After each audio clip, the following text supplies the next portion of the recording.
Saudi আরব, পাকিস্তান ও তুরস্কের নতুন প্রতিরক্ষা জোট আরও বিস্তৃত করার পরিকল্পনা করছে আঙ্কারা।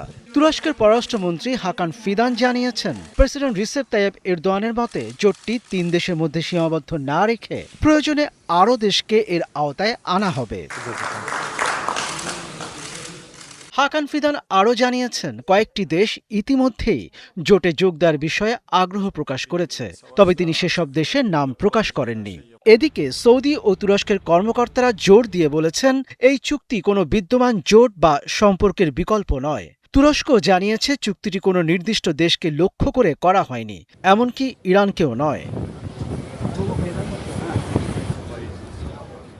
চুক্তিতে পরবর্তী সময়ে কোন দেশ যোগ দিতে পারে এই নিয়ে এখন পর্যন্ত স্বাক্ষরকারী দেশের পক্ষ থেকে আনুষ্ঠানিকভাবে একটি দেশের নামই বলা হয়েছে, সেটি হলো মিশর। হাকান ফিদান মিশরকে স্বাভাবিক অংশীদার হিসেবে উল্লেখ করেছেন। তার প্রত্যাশা, কিছু কারিগরি বিষয় সমাধান হয়ে গেলে কায়রো আনুষ্ঠানিকভাবে জোটে যোগ দেবে।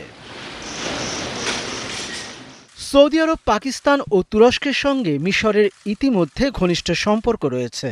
আঞ্চলিক বিভিন্ন ইস্যুতে দেশগুলো R4 নামে একটি পরামর্শমূলক প্ল্যাটফর্মেও কাজ করে।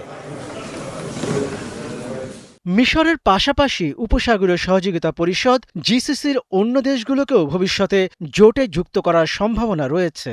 GCCর সদস্য সৌদি আরব ছাড়াও রয়েছে কাতার, বাহরাইন, কুয়েত, ওমান ও সংযুক্ত আরব আমিরাত।